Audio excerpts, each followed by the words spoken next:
Hello and welcome to Lynchburg Live. I'm your host, Linda Smith. My guest tonight is Makena Yarbrough, Executive Director of the Lynchburg Humane Society. As an animal lover, I was very excited to do this show to highlight the many good things that the Lynchburg Humane Society does for the unwanted and tossed away animals in our area. Makena, welcome back to Lynchburg Live. Thank you very much for having me. Please tell us where the Humane Society shelter is and what your hours are. We're located at 3305 Naval Reserve Road. It's right behind the city stadium where the Hillcats play. Our current hours are 12 to 5:30 during the week, 12 to 5 on Saturday and Sunday, but we're going to be changing our hours here shortly. Great. So we're hoping to be open from 11 to 6, Tuesday through Friday, and 12 to 5 Saturday and Sunday. That's wonderful. So give more chances for people to come in and adopt. Yeah. Now, what is your mission and your vision for the Humane Society? The mission for the organization is to help the pets of Lynchburg through sheltering, adoption, spay-neuter, education, and community outreach. Our vision is to create a community where all savable pets are saved or placed into homes, and that there's zero tolerance for them to be euthanized or killed. Right. And I think that's a wonderful vision. Yes, we're very excited about where this community is going. Now, what's involved with your job, Makena? I know that you wear a ton of hats. Yeah, it's funny because I didn't quite know how to answer this question, so I had to think about it. I mean, in a nutshell, I solve problems. So I'm involved in operational aspects, making sure the day-to-day policies and procedures are followed, troubleshoot any problems with our staff. I do most of the marketing and advertising on my own with little help from the staff with some social media stuff. But obviously involved with the board to set where the organization's going for the future, and this building is a huge part of my job right now, trying to get that set. So it's a little bit of everything. It's the best job, I think, in Lynchburg, personally. I think it's a wonderful job myself, and since you hit on this, you and I were talking about your video production, which you've been doing recently, and I think it's so cool. Thank you. It's if you go out on YouTube, you can find our videos under Lynchburg Humane channel. I guess that's what it's called, and we do a couple videos a year, usually towards for our different fundraising functions. And they're fun. I mean, they're really great fun to do. There's no question. The staff really enjoys it, and the community enjoys watching them. So it sets a good tone. It's a positive place. Right. It's a great environment. And you just make a music video, and you show the animals, and you dance, and you sing. Pick a song, and a few of us don't dance much, and some of us dance more than others. And there's always an underlying message in all of them. And we even have some out there for pit bulls to try and promote them to find homes. Right. I think there's some negative connotations out there for that breed, and so we do our best to try and promote all of the animals of our organization. So. I've always thought an animal turns out the way you raise it and treat it, that it's not a breed that turns out bad or good. It's the way you interact with the animal. Exactly. All right, now, touched on this, the exciting stuff that's going on at the so exciting. Shelter. Will you tell us about your new building and where you are with that? Well, the footings have been dug and poured. We've got steel going up, which this isn't the first building project I've been involved in. So for me, it's exciting because I get to learn every step of the way. Right. And so we're looking at being in the building by the end of the year. I prefer it sooner, but I get it. There's the weather has caused us a great deal of struggles and problems. But you should start seeing, walls and things going up here shortly. So we're very excited. Where's the new facility? It's over on the corner of Old Graves Mill and Graves Mill Road. It's a 25,000 square foot building, state of the art. We're very, we put a lot of thought and time into designing this facility so it meets the needs of the community as well as the needs of the animals. People may not understand why there's a need for a new facility. Would you like to tell us why? Well, they could come down and visit our current facility and pretty quickly realize why we need a new facility. The old facility was built a very long time ago, and it is falling apart. There's chipping paint, there's ceilings are huge leaks that are causing ceiling tiles to cave in, there's a lot of rust, there's a lot of... It's unfortunate that it wasn't built with the proper air handling system, so it causes more animals to get sick than to help them stay well, regardless of what we do there. So the new facility is needed, if nothing else, to showcase the animals in an environment where they can be better viewed and better seen, and promote adoptions, and really represent how this community feels about their pets. I mean, there's a huge pet-loving community here. It is. If you go down Rivermont, there's all sorts of dogs being walked. We have the dog park now. So the current facility doesn't represent how we all feel about our pets. Now, last time I talked to you, you had told me that there were going to be some innovations in this facility that you don't have room for and that weren't even considered for the old facility. I mean, just as simple as having a visiting room for someone to visit with a pet is something That's we huge. do not have. We'll have a training center where we'll be able to have training classes for pet owners, summer camps, birthday parties, and really have educational programs geared towards the youth of this community in hopes of educating them to be better pet owners, or helping pet owners with issues that they might be having. The simple idea that we have something called living rooms for dogs where they can stay. They'll have a couch, and it'll be a feeling of a home environment for them. It helps to reduce the stress that they would feel. A number of group rooms for cats so they can roam free. And then the biggest thing is to have a medical center, which we do not have currently. So we'll have a complete area designated for those who become ill or come in sick to our facility, which is non-existent right now. But you have to isolate, don't you, when these We do, animals and we come really in? don't have proper isolation currently. If you were to look at, we get inspected every year through the state vet, and year after year prior to my coming, they had violations of not having a proper place to isolate animals. So we have set something up. We have Great. 2 isolation areas for cats currently.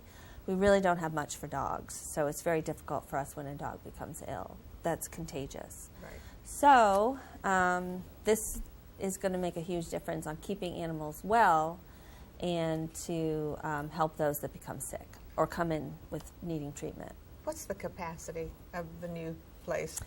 I mean, I imagine that's a hard question to answer. It is hard because you look at puppies and kittens, kitten season. You know, our current shelter can hold up to 200 and some kittens and cats during our busy season. So we are anticipating it's about it doubles our animal capacity, but it also presents areas where we can have programs for the community along with the animals. So like right now we don't have office space. We don't have an office suite. We have 2 offices that a number of people are crammed into, and so having proper office areas with a proper conference room, and some of that is going to be a nice bonus for those of us who are doing the administrative work as well. Have you been relying heavily on donations to get this facility up and running? This community is the reason this facility is being built. We have been able to raise $4.8 million so far. Our goal was $4.8 million, so we reached it, but we've kind of have a stretch goal now because of building costs have gone up. So all of that money that we've raised is straight from donors, just from the general public. That's wonderful. Foundations within the city of Lynchburg or surrounding areas. So it's this. We did it. You all did it. This community did it. You know, I found that the Lynchburg community really rallies for causes. You know, and I think that's certainly to the credit of the people in the community. Yeah, I mean, it really does say a lot. This building, when we first started this project, we couldn't do it, is what we heard some people say, at a time where the economy was struggling So I think there was a lot of fear. But, I mean, it just proves how much the people of Lynchburg care about the causes that they are involved in. Yeah, and I think it's a real testament. I mean, really. It really is. And for all the causes that are important things in this, in this community. There's a lot of nonprofits that are here for a reason. It's because they're needed in this community. Right. Is so supportive.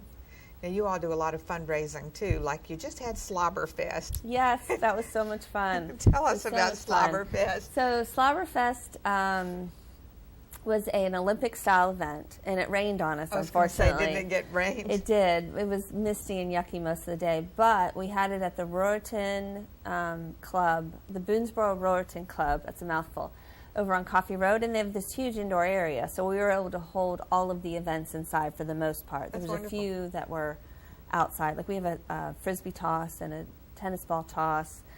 We did musical sit, Snoopy Says. We had a peanut butter licking contest. Who can lick the peanut butter off the spoon the quickest? Meatball eating contest. It was really a fun event. And we had about 200 people there. It was pretty crowded for it having the weather that we did. So I'm hoping that next year it'll be better if it's sunny and not quite as, it was chilly. We've been concerned about snow for a while, so we were pleased that it only rained and didn't snow on us, but yeah, next year that is a fundraiser. Bigger. It is a fundraiser. It's also a good community event for everybody. So it's not a big fundraiser. We raised, I think it was 7,100 raised, 7,100, which isn't a huge amount. But next year I hope to have more sponsors, more businesses involved, getting them to sponsor and help us towards that. I always look at it like that's $7,000 you didn't have. Well, that's what, yes, exactly. It is $7,000 we didn't have before, and it's good. It's good fun for the community. It's good PR. It's good marketing because we were out there, and everybody who came really enjoyed it. You have a golf tournament coming up?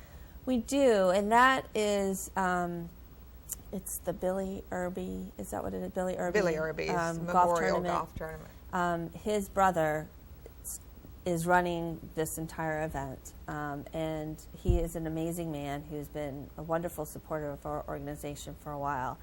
And all of the funds go towards the spay-neuter clinic in our efforts to help solve the problem in our community and reduce the amount of animals that are here. Now, since you said that, tell us about your spay and neuter clinic. I think that's a wonderful thing that you do. We offer low-cost spay-neuter services to the entire region. We are located over in Evington off of 24. You can also catch a shuttle, for lack of a better word, on Mondays and Wednesdays from the Lynchburg Humane Society. So if you don't want to drive up to Evington, we have a van that goes up there for you. And last year we did 6,000 spay-neuters.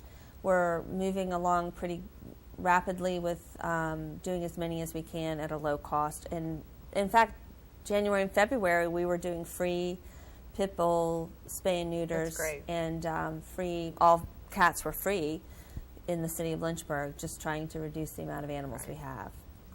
Now, there's also the 100K challenge. Yes, and that's a big one coming up. We've not done this. It's the ASPCA Rachel Ray 100,000 challenge. So what it is there's 40-some organizations across the nation competing for this $100,000. Within that group, they've broken us down into divisions. So we're in Division 1, which just means we're competing against 10 other organizations for a chance to win our division, which would be $25,000. That would be wonderful. For the shelter and all we do. And we're competing, interestingly, against Roanoke. Their Angels of Assisi's organization is competing with us in that same division. So what it is we need to save more lives than we did last summer in June, July, and August. So I think we placed 300 and some animals for those 3 months and adopted. Our goal is to find homes for 1,000. So it's a summer of 1,000 lives where we're going to be kicking it off on June 1st. We'll have a huge adoption event. Those adoptions will be free that day. hopefully we'll find somebody to help underwrite the cost of that. And then we'll have multiple adoption events throughout the 3 months, trying to really push and get people involved. One of the components of this competition is community involvement. So as many people in the community we can get to help us, whether that's doing adoptions at our facility or being adoption agents out in the community where they pick a dog off our website and they promote it, and they actively try and find it a home or a cat. That counts towards our community involvement. That's great. Grant, and that's $25,000 if we win that. And there's a big voting component, which everybody will hear more about. That's great. In the coming I'm glad months. we're getting an opportunity Yeah, to let it's the last time they're going to do this challenge, and we applied last year and we didn't get in. So we're pretty excited that they thought enough of us to compete with, in this challenge. Well, we certainly wish you good luck. Yeah, it's going to be the community that helps us do it, so we're hoping to really succeed. All right, tell me about the Best Friend Ball. That is an annual event. I guess we're in our, how many years have I been here now? I think it's in our 4th year, and it's an annual event that usually has a theme associated with it. Last year was a rock and roll theme. Year before that was a fairy tale theme, and it generally raises between $60,000 and $75,000 for our shelter operation. So it is our signature event where people pay a ticket price to come in. We have nice food, open bar, we have a band, we have live auction, silent auction. But the twist is you get to bring your pet. There's a ticket fee, but that you have the pets get escorts that night, so you can still come enjoy the festivities without worrying about your dog. I haven't seen a cat yet. I was going to ask you if any cats. We have had a tortoise come. Gosh help us if we get a pig or something. But people are welcome to bring their pets, and we have escorts that keep them and babysit them for them. That's great. But then we do a big, photos of the pets, and we do a presentation, and it's a fun event for everybody involved. And this year it's at the Boonesboro Country Club. Great. On the 26th of April. That's great. It is. It's fun to see everybody. Fast running out up. of time, but before we show the pictures, I wanted to ask you about becoming a kitten warrior program. That's a new thing we're just started. We're going to get T-shirts made and everything. One thing and you'll read more about it in our newsletter when we have it coming out this month. We find that our current shelter is in such bad disarray, so to speak, that kitten illness is inevitable. So what we find is about 100 and some kittens die in our shelter, which is a shame. So our goal is to get an army of people to become kitten warriors and take kittens into their home when we have them coming into this. Rather than coming to our shelter, we would place them out in the community in a home environment, let them get vaccinated, we'll get them fixed, get them in for adoption, and they never have to really spend much time at our shelter where they're not making it out alive. That's great. So our goal is to reduce the amount of kittens dying. Was that your idea? It was. I just know how dedicated you are to this, and it sounds solve like a problem. That's like I said initially. There's a problem. We got to solve it. Right. We can't just sit back and allow it to continue. So that's our goal this year, is to reduce it. Right. You brought some pictures, and Phil, if you'll put the pictures up on the screen, we'll get Makena to tell us what they are. Oh, this is a picture of last year's Slobberfest. One of the events was green light, red light, so they had to stand at the other field and run towards us, and then stop on a dime. It was fun. I think most of these are going to be shots from Slobberfest. This is, again, last year's Slobberfest. This is the tennis ball toss. So they had to toss a tennis ball and bring it back. It was like a fetching game. This is our mascot. At the Best Friend Ball, every year we auction off the privilege of someone to have their pet as our mascot. And this is Petey. He is the pet of Robert Dawson from Dawson Fort Garvey. And Robert has been a huge supporter of ours for many years, even before I arrived. And so he paid $5,000 for this privilege to be our mascot. And they get on the calendar, and they come to our events, and he was a judge at Slobberfest. And then this next year is going to be a big one, because we are grand opening festivities are going to be involved with them being our mascot. This is at the Best Friend Ball last year. This was obviously our rock and roll theme. These are the Sidners. They're wonderful supporters. And their little dog. I can't think of the dog's name. Again, just some more photos from the Best Friend Ball where the pets get dressed up. I was going to say they outdress the people. Again, just a picture of the ball. We get close to 200 people come. And it's a lot of fun. It's $125 for a ticket. More Slobberfest. This is that red light, green light where they're running as fast as they can before they have to do a quick stop. These are the winners of Slobberfest. And in fact, the first place is on the left, second place in the middle, and then third. The first place and the third place dogs won again this year. So that was cool. They said on the news that Noreen Turin was there with. She was. With She had so much fun. She won a couple of events. Good for her. I can't remember which ones. This is an inside look of what our adoption lobby will look like. So this is our adoption center. And if you can see down the hallway there, there's all these glass windows. Those are where the living rooms and group rooms for the cats will be. So it's kind of like a concourse. You get to walk the concourse and shop for a new pet. I like that so much better than in cages, stuffed in cages. And yeah, we'll have, unfortunately, a little bit of that, because not every dog or cat can do well in the open rooms. This is our lobby. This is our front lobby artist rendering. We will have the exposed beams. We are going to have there's two glass rooms when you first walk in of dogs and cats. So the minute you walk in the building, you know why you're there.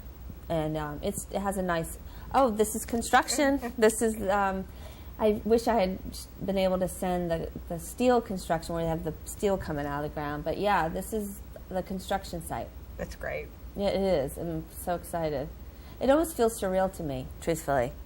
You work so hard for something. And you wonder if, you can't imagine what it's going to be like when it's finished. I can imagine it. I can't wait. I really can't. This is just more a construction site, so you can see a broad scope of kind of how big the facility is going to be. This is one of our clinics. This is some cats that are laying out on our recovery pads for our spay-neuter clinic. We have a program called City Cat Fix, where we will fix all the free-roaming and outside cats in the city of Lynchburg for free and provide a free rabies shot. So if you have a cat that you're feeding outside, or one has appeared on your front porch but you don't mind it being there, let's get it fixed so it doesn't have kittens. So you all are still involved in that? Oh, yeah, that's our program. We set it up, we established it back in 2011. I think it's a wonderful program. Thanks. I really am impressed with that. It's needed. Again, you got to solve the problem by reducing the amount of kittens we see. Are cats or dogs more adoptable? Or is it just it's preference? 50-50. Yeah. It truly is. I mean, it's interesting because cat people, like yourself, how many cats do you have? Just have one right now. You just have the one. Yeah. Okay. Many will have multiple cats in the household. Dogs, 1 to 2. So in some cases, people can have more than one Right. animal. But it's 50-50. There's no greater numbers of dogs versus cats. How about elderly pets? How are they for getting them adopted and finding them new homes? You'd be surprised that our average length of stay for an elderly animal is shorter than just a regular adult. So seniors that come in, we promote them obviously on Facebook. We try and do our promotions on Right. Facebook and trying to get word out. When you hear those stories, people tend to feel bad for those pets. So I think they're also more likely to get adopted just to live out their lives. That's great. And we do free adoption. We're doing free adoptions of seniors right now. Now, what is your adoption rate? And is that different from the live release rate? It is. Our adoption rate is 71%.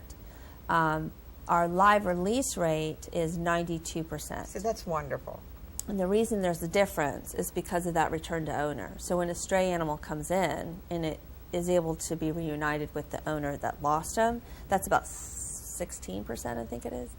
That's the key. Now, just to make a note, in the city of Lynchburg, only 2% of the cats go back to their owners from the shelter.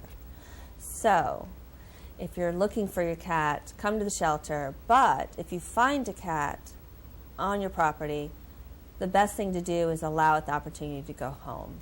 66% will go home. If it's still there in a few days, give us a call and bring it in. But our new thing is to allow that cat the time it needs just to go back home. Because so often owners will let cats out all the time and not think about it if it doesn't come home for a couple days. They do have a Facebook page and a We website. do, yes, and a Twitter account and a Pinterest account and Instagram. We're all out there on social media. All right, I've got 2 minutes. Okay. I have to have one of them to say goodnight. But before we go, please tell our audience what it's meant to you to be in this position to help these animals. I mean, it has to be the most rewarding thing in the world. It's the best job. It really is. I wake up every day excited to go to work and excited to make a difference and excited about just how much this community cares about this organization. I'm getting teary talking about it. I'm going to get teary yes, with you. I mean, it really it touches my heart. And I don't ever feel like I'm off the job. I'm always working, even at home, because I love it so much. You know, if you're an animal lover, you're so aware that each individual animal has a personality of its own. Exactly. And, you know, when you think about euthanizing these very distinct personalities that give so much, really, to us. You're exactly right. Makena, I thank you so much for being on the show. Thank you Good for having luck me. with the building. Thanks, and I'm so excited. come back and let us know how things I'll let you come and tour it. That would be great. We would love to do that. Yes, excellent. Thank you so Thanks. much. I hope you've enjoyed tonight's show and will consider a shelter animal if you're looking for a pet to share your life with. My next show will feature a local doctor who climbs mountains. Thank you for watching. Have a wonderful evening. Good night.